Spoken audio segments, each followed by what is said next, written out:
Audio Jungle. Audio Jungle.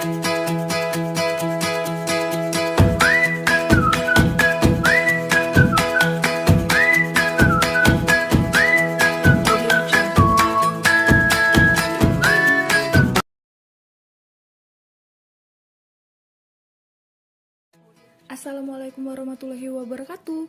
Perkenalkan, kami dari kelompok 3 Angkatan 10 Latsar CPNS Kabupaten Bengkulu Selatan tahun 2021. Pada kesempatan kali ini, kami akan mewawancarai beberapa narasumber tentang pemaknaan wawasan kebangsaan dan upaya-upaya bela negara. Langsung aja kita lihat yuk. Selamat menyaksikan.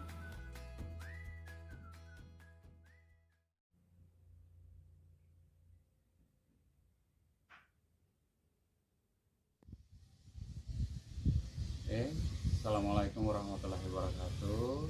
Perkenalkan, nama Iyah Maun, umur 60 tahun, pekerjaan pensiunan PNS guru. Sekarang sudah PNS guru, namun masih aktif di STIP Ma'arif Betul Ilmi Bengkulu Selatan. Kira itu saran dari kami. Kebangsaan adalah wawasan tentang jati diri bangsa Indonesia yang dilandasi oleh Pancasila dan Undang-Undang Dasar 1945. Assalamualaikum warahmatullahi wabarakatuh. Nama saya Daniel Ramadan, umur saya 31 tahun dan pekerjaan saya guru. Wawasan kebangsaan.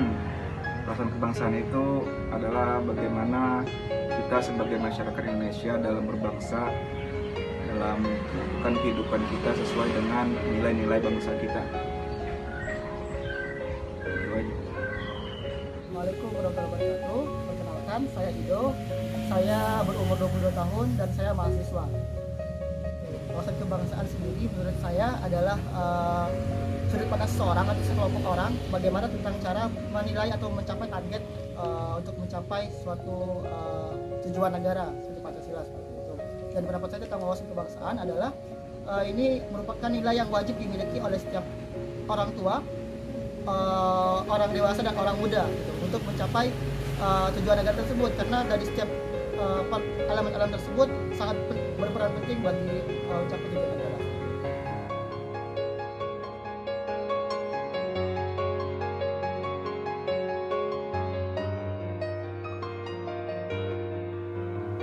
Dalam kehidupan sehari-hari, pertama kita mulai dari pemahaman kita tentang jati diri bangsa, yaitu misalnya bentuk negara, ya, dasar negara, yaitu lambang negara, lagu kebangsaan, bahasa, dan lain sebagainya. Dan penerapannya dalam kehidupan sehari-hari itu adalah bagaimana penggunaan itu tadi, misalnya sikap berbahasa kita dalam berbahasa Indonesia itu kita gunakan dengan bahasa Indonesia yang baik, supaya hubungan kita antara satu dengan yang lain yang berbeda suku, adat, budaya itu tidak berbenturan, tidak mengalami kesulitan, karena bahasa Indonesia adalah bahasa resmi. Kalau kita menggunakan bahasa daerah mungkin ada kesulitan nanti komunikasi kita dengan warga lain yang tidak satu bahasa dengan kita. Saya ambil contoh, misalnya kita bahasa Serawai, belum tentu dimengerti oleh suku Lebong. Kita warga kita, saudara kita dari Curug yang bahasanya lain dari bahasa Serawai. Kira itu. Kehidupan sehari-hari, wawasan bangsa penerapannya, kita tahu bangsa ini kita ini beragam, dari Sabang sampai Merauke, banyak suku, banyak bahasa, banyak adat, banyak kebiasaan dan keberagaman. Salah satu penerapannya yaitu dalam sehari-hari yaitu toleransi, karena kita sebagai masyarakat ini banyak sekali, beragam sekali. Ada orang Sumatera, ada orang Jawa, ada tetangga kita mungkin dari timur sana. Jadi dalam bermasyarakat kita harus bertoleransi dengan Penerapan kebangsaan ini bisa dilakukan dengan cara bersosialisasi dengan tetangga tetangga dengan sangat baik, berpartisipasi di setiap acara kebesaran nasional seperti itu, lalu dengan melakukan hal-hal yang bisa membuat negara ini maju dan berkontribusi terhadap setiap acara-acara kebesaran nasional seperti itu.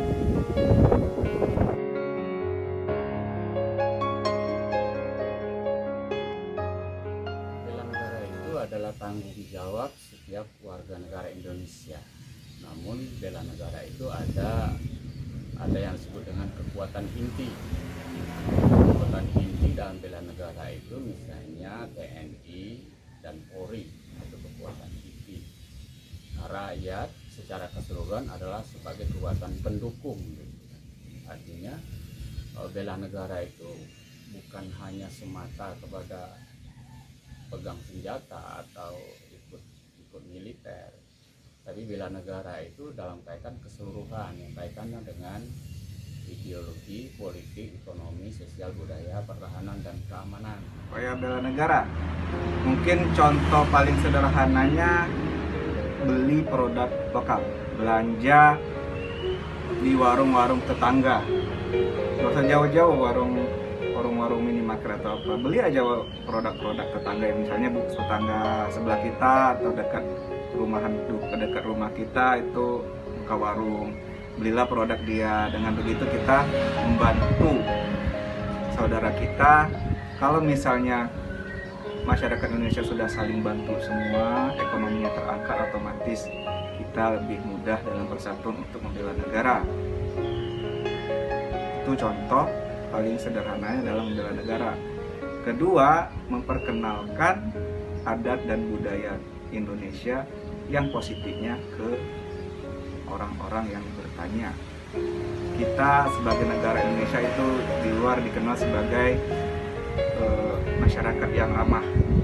Kita harus jaga itu, jangan sampai image Indonesia mempunyai masyarakat yang ramah itu tercoreng dengan kelakuan beberapa oknum yang sengaja atau tidak sengaja ingin merusak citra dan image bangsa Indonesia di negara tetangga atau di kancah internasional.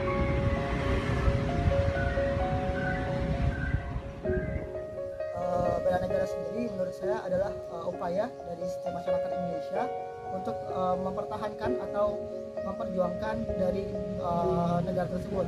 Upayanya banyak sekali, dari hal sederhana misalnya seperti belajar di sekolah dengan rajin, membuang sampah tidak sembarangan atau pada tempatnya, lalu kemudian melakukan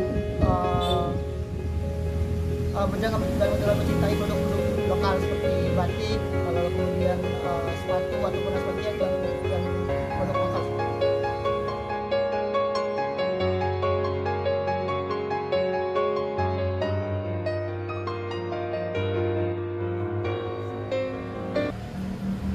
COVID-19 dan korupsi merupakan wabah atau suasana yang sangat mencekam bagi bangsa kita, karena sejak 2020 ya awal dan 2021 ini semua kehidupan kita terganggu lah, misalnya di bidang Isu, kalau isu-isu kan dalam artian isu ada simpang siur atau yang belum jelas.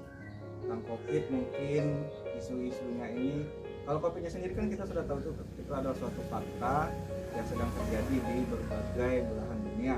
Tapi kalau isunya di kita itu mungkin banyak yang menganggap atau dapat isu kalau COVID ini itu serangan biologi atau COVID ini konspirasi dari negara-negara seperti Amerika, Cina atau negara adidaya lainnya.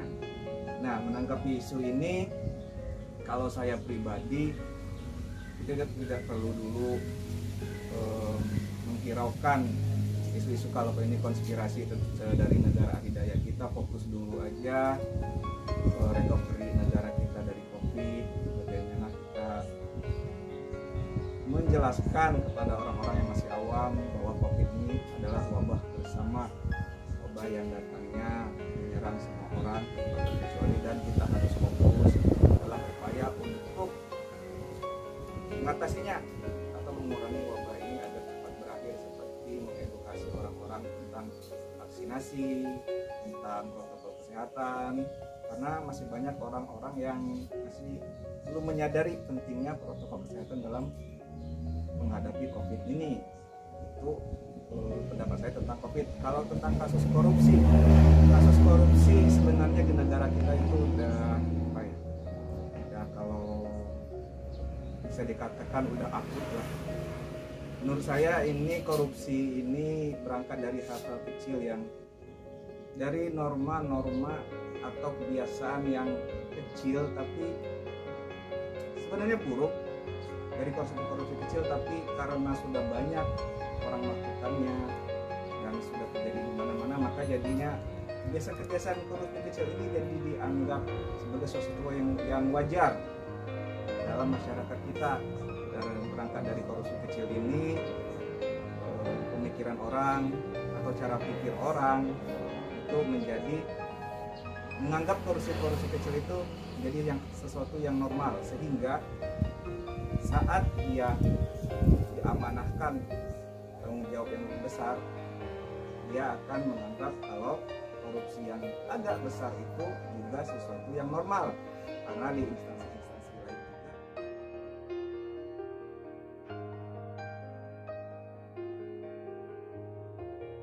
Intinya bahwa kita harapkan bahwa kita dari waktu ke waktu itu ada kemajuan lah, jangan terhambat oleh karena hal-hal yang tidak kita inginkan seperti korupsi tadi, wabah penyakit COVID-19 dan lain sebagainya.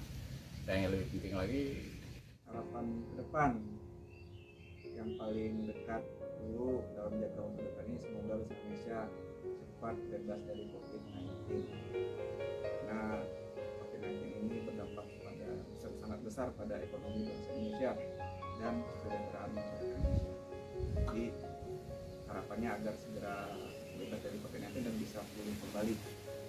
Ya. Untuk lebih pintar dan lebih bijak dalam menanggapi sebuah permasalahan yang terjadi di negara Indonesia. Kemudian untuk diri saya sendiri juga untuk teman-teman yang di luar sana lebih untuk mencintai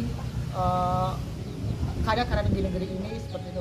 Kemudian dan semoga kita semua yang ada di sini bisa menjadi seseorang atau kelompok yang bisa memajukan Indonesia di kedepannya.